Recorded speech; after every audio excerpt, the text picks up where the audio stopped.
हमारे राधाशरण जी आपसे हम प्रश्न कर रहे हैं कि निर्बलता मनुष्य की सोच है या ईश्वर की देन। ये निर्बलता कमजोरी ये व्यक्ति की अपनी है कि भगवान की तरफ से मिली है, प्रकृति की नेचर की तरफ से मिली? तो ये आप उत्तर देंगे। सर्वप्रथम पूज्य श्री महाराज जी के चरणों में साष्टांग दंडवत प्रणाम। निर्बलता की बात गीता जी के दूसरे अध्याय में भी आता है। और जब अर्जुन युद्ध के लिए तैयार हो गए और जब कहा मेरे रथ को बीच में ठहराओ, दोनों योद्धाओं के बीच में, तो उस समय अपने स्वजन परिवार वालों को देख के वो भय से डर गए।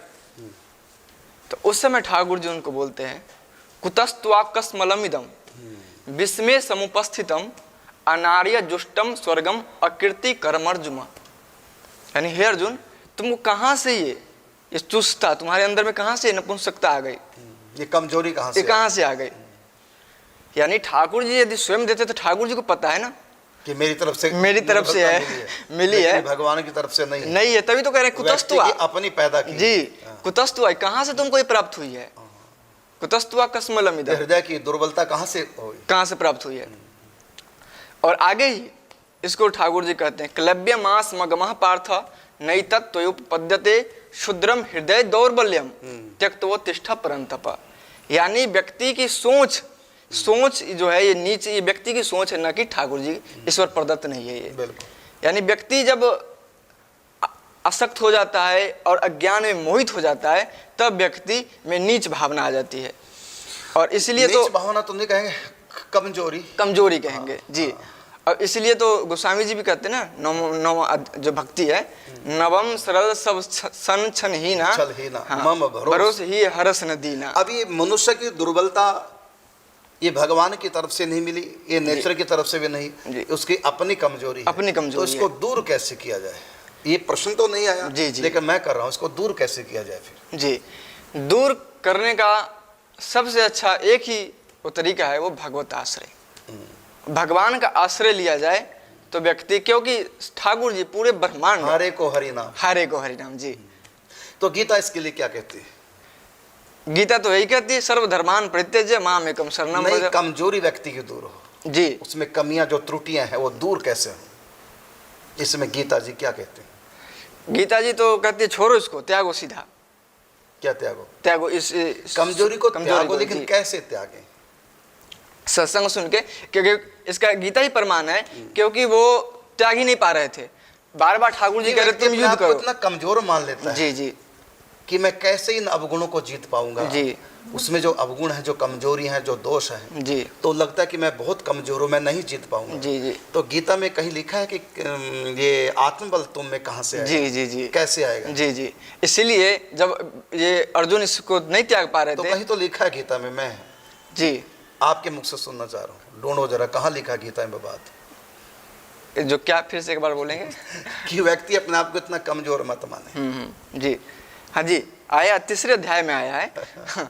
उसमें ठाकुर जी कह रहे हैं, क्योंकि ये भय जो है ये सब सूक्ष्म शरीर में भय, तो ठाकुर जी कह रहे हैं मैं युद्ध नहीं कर पाऊंगा, ये ऐसे ऐसे और काम ये सब कुछ अर्जुन कह रहा है।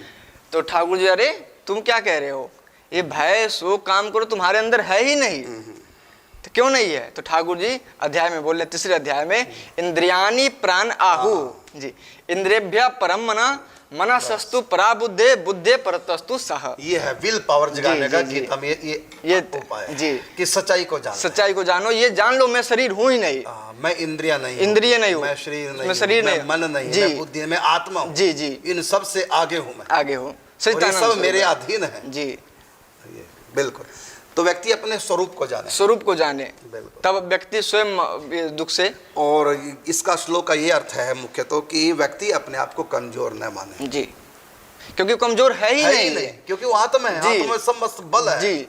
अपने आप को कमजोर मान क्यों रहा है? तुम जब कमजोर हो ही नहीं जी, इंद्रियां कमजोर है, मन भी कमजोर है, बुद्धि भी कमजोर, इनसे बढ़ करके आगे तू है और तुमसे आगे पावर इन किसी में नहीं, ये सब तुम्हारे अधीन है जी। तुम सर्वोपरि हो, अपने आप को पहचानो जी। तुम क्या नहीं कर सकते, कौन सी गांठ है जो तुम खोल नहीं सकते? अपने आप को इतना कमजोर क्यों मानते हो? विल पावर आती है श्लोक से।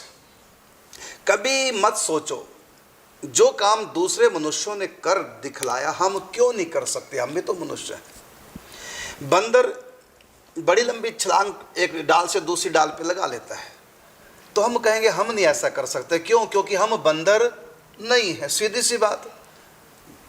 तो हम बंदर नहीं है, बंदर ने काम कर दिखाया, तो ठीक है, बंदर की नकल मत करो। हम उड़ नहीं सकते, पक्षी उड़ गए यहाँ से वहाँ चले गए एक छलांग में, हम नहीं कर सकते। क्यों? क्योंकि हम पक्षी नहीं हैं। लेकिन जो काम पूर्व में किसी इंसान ने कर दिया, तो हम क्यों सोचते हैं कि हम कर नहीं सकते? जब वो कर दिया उन्होंने, हम क्यों नहीं कर सकते? मेरी आयु लगभग उस समय 18 साल की रही होगी, 17-18 साल की। मैं सुखदा भक्ति आश्रम में था वृंदावन में। तो वहाँ 8-10 कुर्सियाँ थी और कुर्सी बुनने वाले को बुलाया था। तो पहली कुर्सी जब उसने बुनी, मैं बैठकर देख रहा था, और उसके बाद मैंने स्वामी जी से कहा कि बाकी कुर्सियाँ मैं बुन दूंगा, और मैंने बुन दी।